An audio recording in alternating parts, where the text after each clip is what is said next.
Hi fellow crafters, DIYers, and furniture flippers. You are on Ginger Chick Rehab. My name is Yvonne, and if you are new here, I love to transform and make over secondhand finds. Now, just because I love to do that doesn't mean I'm an expert, y'all. So in today's video, I am doing a furniture flip. I've been testing out Sweet Pickens milk paint, and I absolutely love it. But through some of my researches, I've had some trial and errors of how to use it. So in today's video, I'm going to share some of my errors and how I fixed my errors with you. I always say it's the perfectly imperfect of flipping secondhand finds, finding the product to use, learning how to use the product, because it seems like each piece takes a product differently. So I have now spiked your interest. Please stay for the video. So if you're new to our channel or you're a regular viewer, you know that we are in the process of moving. So our workshop was so full of furniture that Chris and I just cannot pass up these beautiful pieces of furniture. So I ran across this one that had gotten pushed in the back, and what a sweet little hutch this is. Yes, it's needy. They're usually always needy, but it's just such a sweet size. It's gonna be one of those.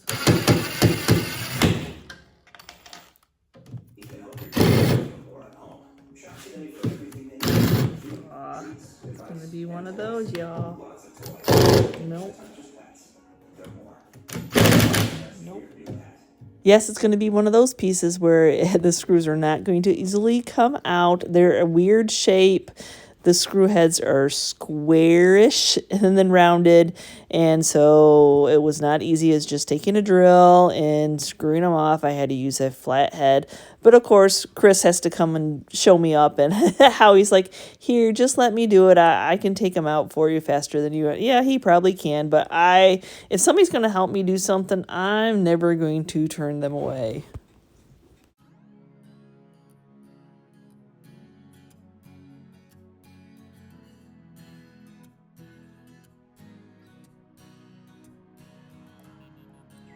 Well, I was glad he was there to help me with those screws when I said, man, I wish I could do something about these hinges. That L shape is kind of an outdated look. I'd really like them to be more of a flat. And voila, he's like, I can take that part off using my multi-tool.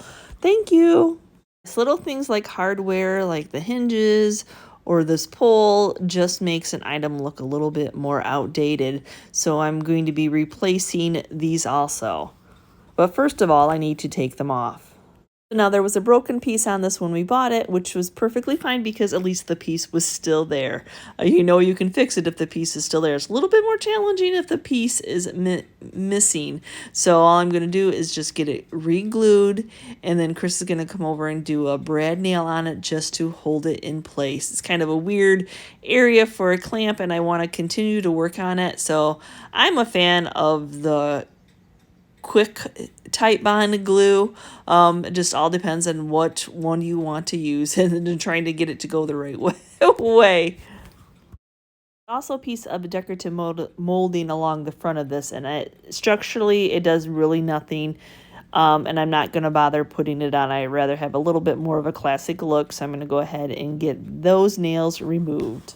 And whenever I removed a nail, I'm going to go ahead with a little bit of wood putty and fill that hole in. I'm going to be using that same wood filler to fill in those extra screw holes where Chris removed that part of the hinge that I'm not going to be replacing. And there's a little bit of a bump there from that finish, and then there's another little bit of bump where the flower on the pole was kind of there too with a little bit of a nail. So we're going to get those filled in also.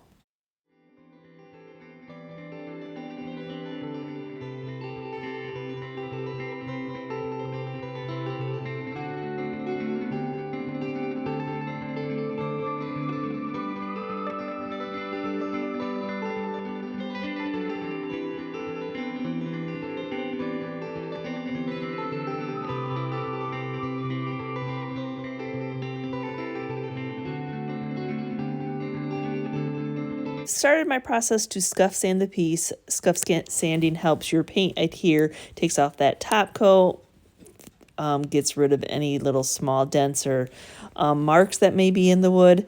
I noticed that there was a little bit of a broken, cracked piece, and luckily this is an easy fix, and I'm just going to use some STARBOND CA glue, put a little dab in there, hold it, and then do the activator, which is so nice that when you're in the process of flipping a piece, because it's 15 seconds and it's dry, and then you can move on, sand it, and keep on doing what you're doing.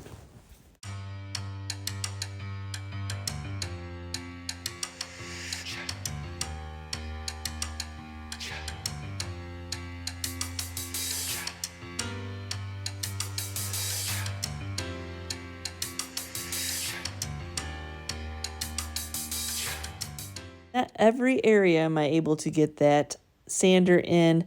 I don't want to take away the sharp edges of the flat part, the detailed areas. So I'm just going to take some 220 sandpaper, just get into that detailed area, just to scuff sand it and take that top coat shiny finish off. Luckily, the inside of this piece is in good shape. So we had some worse for wear spots on the outside. We'll get to that one by one. I just work on pieces and parts as we're going along. So I'm going to go ahead and protect it. Now, this one drawer has a piece of wood that kind of stops the other drawer. So I'm going to go ahead and tape that off and protect that and keep that beautiful wood inside.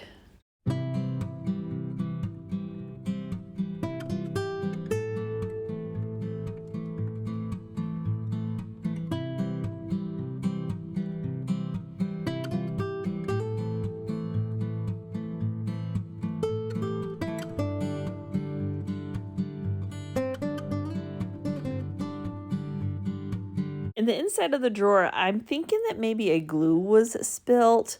So there's this raised area. It's not sunken in, it's raised. So I could put shelf paper on it, but it's raised, so you'd still feel it. So what I'm going to do is I'm just going to go ahead and sand it down. I feel as if it's worth the work to make the inside and the back and the whole piece that you're working on look just as pretty as the rest. So I'll go back in with my mouse sander and get those corners later, but for right now I'm going to move on and sand the front of this drawer.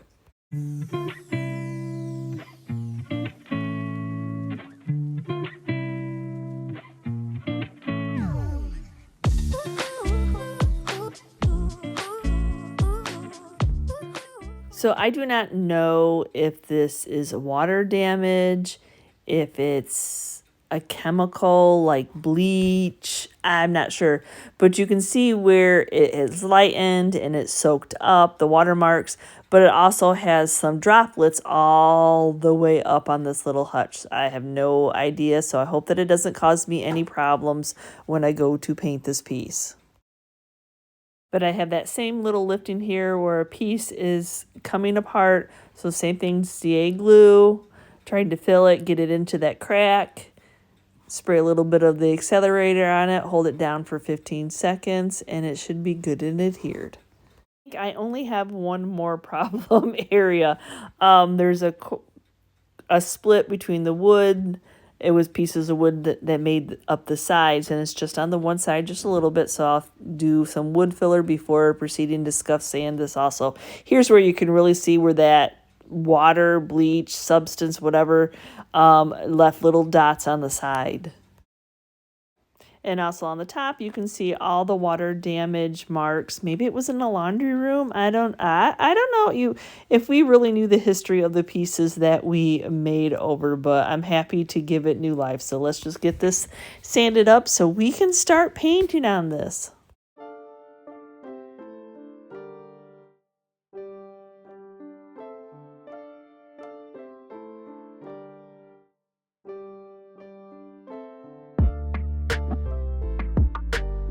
I think I have every spot that was needy fixed. And then we got it all prep sanded, scuff sanded, so the paint should adhere. And I blew off all that sanding dust. Now it's time to get this all cleaned up. But I have one more little thing I want to do before I start painting on this is I love to protect the backs, especially since there's that beautiful wording. I am assuming the 5 of 70 is the date, so that's pretty cool. So just so to protect it from the runs that might happen, I'm just going to tape off this back area.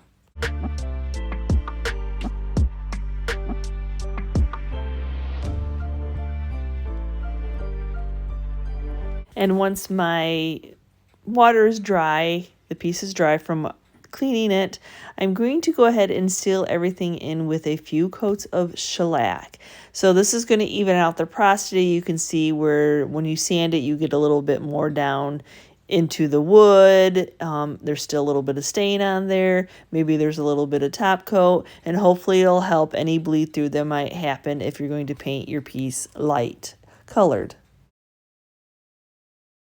I started off this project with the idea of a chippy white little hutch. I thought, perfect, this will be perfect. Sweet Pickins milk paint does a wonderful crackle chippy look. It's just amazing. So it's equal parts of the powder to equal parts water, and I was suggested to try warm water, so this will be interesting. And then I just have one of these blenders that I picked up at a garage sale to help get any of the lumps and make it a nice smooth paint. And after I get it all mixed up, I set it off to the side. I thought it was 2 minutes. Somebody said 10 minutes. I just wait for it to be like a cake, like a pancake batter consistency. So when I first researched this paint, and maybe it wasn't Sweet Pickins, I don't know, it said it could do this in one coat coverage. So I started off by just putting quite a bit on my brush because, I'm learning, I'm a learn as you go type of person, and it seemed to cover really well. So that's what I'm doing. I just have a regular old soft bristle brush to apply it. It's not terribly runny. My first couple batches that I ever made were a little bit runnier than the next, but I kind of liked it because it really gave it that old chippy look. Now, the thing that I really liked about this little hutch is it had that paneling in the back that had slats, so kind of really gave it that old-timey look. So yes, I'm trying to get the upper, like the lower of the shelves too. I'm trying to get the whole inside. This is normally a shelf or a item that I normally would have used a spray gun for, a sprayer for. But yeah, so I'm going to tackle this brushing it.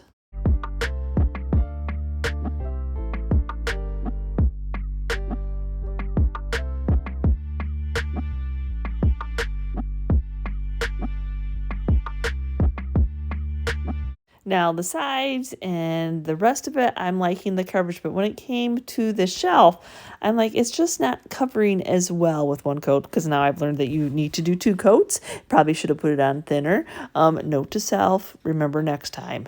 As I said, learn as you kind of go. So I'm just going to keep applying it. I already have it on half of the cabinet anyway, so I'm trying to keep that consistency of what I was already doing. Now, I also am learning that if you apply heat, it really crackles. So I just have a heat gun. I'm just going to go over it and see it work its magic.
So if I could push, rewind, and restart, I would put one coat on, then let that dry for a couple hours, then put another coat on, and then do the heat gun, but that is not what I did. So it's all good, you know. I don't mind making mistakes and sharing you my mistakes, but the problem with this hutch isn't that I didn't put 2 coats of milk paint on it. The problem with this hutch is that even with the shellac underneath, the bleed through was happening terrible here and there in spots. And it wasn't going to make any difference if I was going to put another coat of white, put more shellac on, what have you. It was not going to be working. So I made the decision just to let it completely dry, and then I'm just going to sand it all down. Yep, you heard me right. I'm going to sand it all down. But not sanding down like you think. I am just going to take it down. And I'm like, okay, this will be my base. This is going to be an inner middle color. We're going to have the wood, we're going to have the white, and then I'm going to put another color on top of it. So that I'm going to pick a color that's going to be dark enough to hide that bleed through that's happening. Sometimes it is what it is. Have you all ever had to do that on a project? Just like, okay, I made it this far and now I've got to sand it down and do something else. You know, even I who does a furniture piece at least almost once a week. Yeah, I'm not perfect, y'all. I'm not an expert. I just play one for you all here on the channel once in a while. Yeah, that's funny to say, isn't it? And here's my funny story, is I really wanted to use this color to begin with, but I chickened out, y'all. I chickened out. I love the mustard, the curry color. I didn't order a big enough bag to do this whole furniture piece, so I quickly had to get back on to Piglets Closet. Sarah hooked me up. Within a day or so, she got it here for me so I could finish this piece up for you all. Oh my gosh, the best thing I ever did. So it's one of those things where, yeah, I had a boo-boo. Yeah, I didn't do things right. Yeah, it was an epic fail. But was it really? So let's just finish this process up.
Okay, so now that we have the 2 coats on, I put the heat gun on, I crackled it. Now I'm taking some 220 sandpaper and I am making it nice. That milk paint, when you sand it, it is so smooth, y'all. Now my hope is I want to get some of the crackle off. I want to get some of the natural wood showing, and I want some of the white. I want it to look like a repainted old chippy piece. So I mean, I spent the time doing the white anyway, I might as well show a little of it through.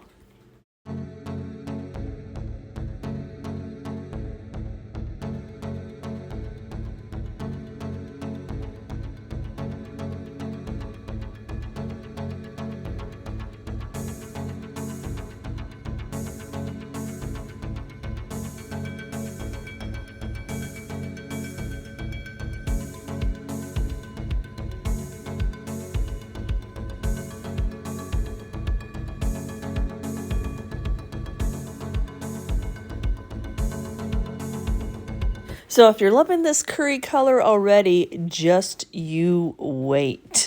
So Jolie's black wax, and I know it will go on, it'll look a little scary, but you have to trust the process. So this is going to blend that unevenness. It's going to bring out those crackles even more. It's going to darken up a little bit of that white and that natural wood that's showing underneath. So I'm just outlining the piece at first with the Jolie's black wax, and then I'll just go, slightly over it with the dry brush technique. I'm not looking for coverage. I'm not painting it with the wax. I'm just getting the wax on right now. So did you really think I'd leave it looking like that?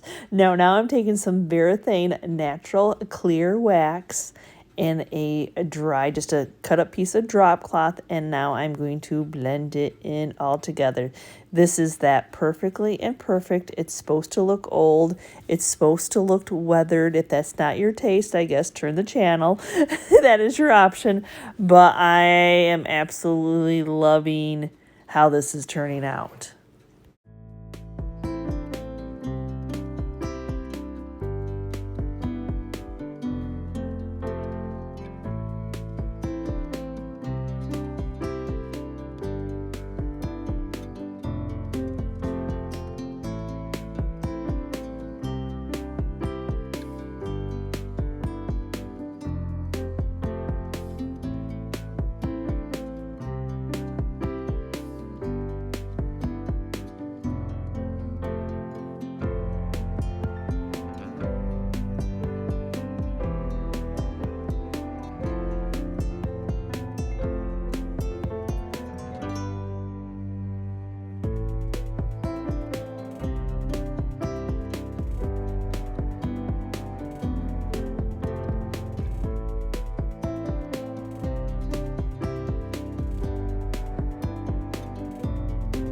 After I get this tape removed, there's always that hard, crusty edge where the paint has dried, and I just take a quick second to do a sander over there so it's nice and smooth.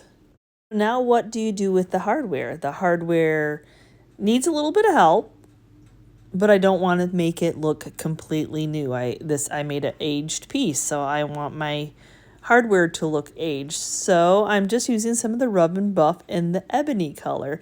So it's not going to be total coverage. I'm not looking for total coverage. I'm just looking for something that's going to match this piece just a little bit better. As you see, the brass hardware on it now kind of has a red hue going on, and then it won't really be very noticeable if I put these back on. So after cleaning them, that's all I'm doing is just rubbing that on. So you wipe it on, and it's Rub and Buff. So you wipe it on, and then you rub the excess off. And it's just going to give it that beautiful black ebony patina and make the hardware pop.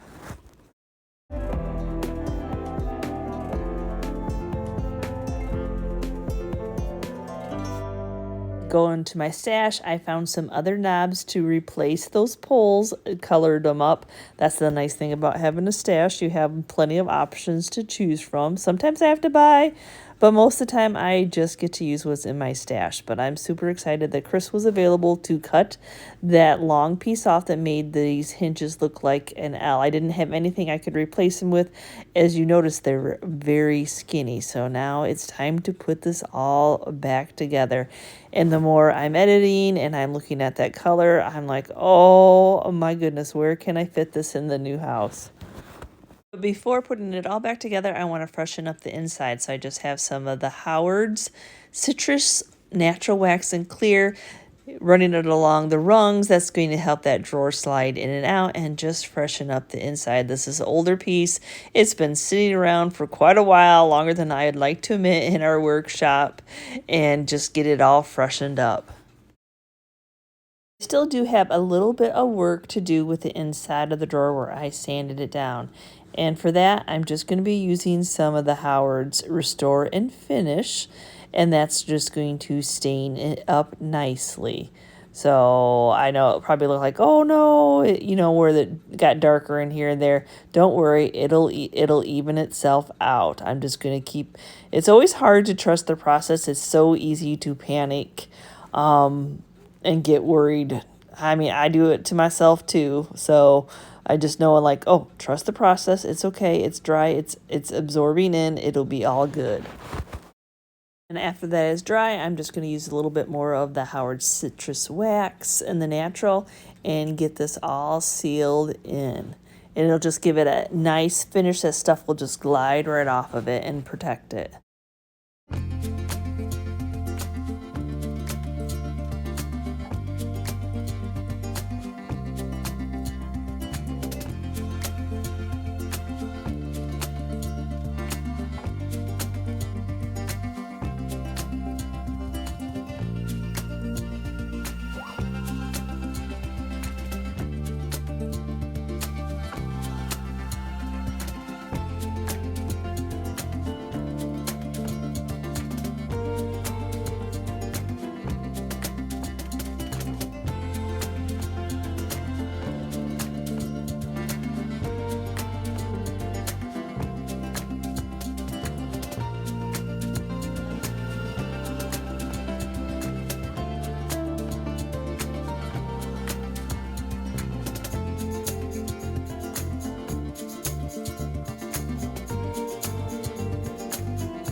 So thank you so much for watching today's video.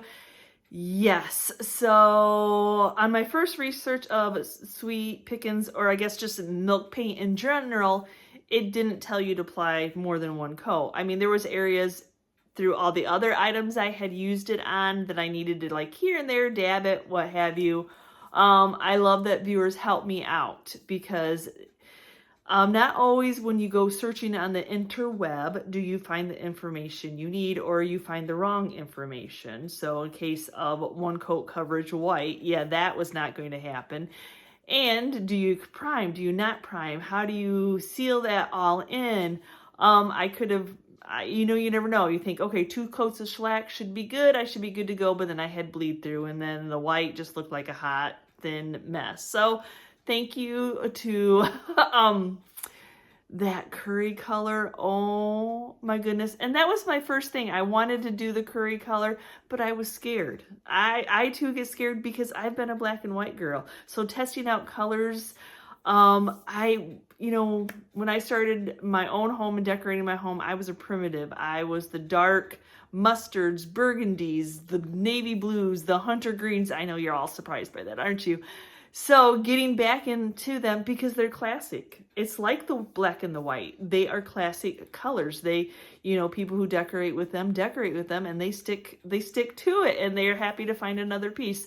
So should I have went with my curry color first? Yes. But then I wouldn't have learned through trials and errors of researching what I did wrong with the milk paint. So, and I hope to share with you all so that you don't have to go through trials and errors and tears and sweat and blood and that whole, you know, how it goes. So anyway, give me a quick comment down below. Do you absolutely love that curry color? And are you a trooper? Will you stick with doing an item even when it goes terribly wrong? I just, You know, I am a divide and conquer. I'm like, oh no, I'm going to keep on doing this. I might set it off to the side for a day and see what happens. Order some new paint. Thank you, Sarah, from Piglets Closet. I cannot thank her enough for getting me enough product to finish this piece up. So, you know, she's always linked down in the description box. That's where I get a lot of my decoupage paper from.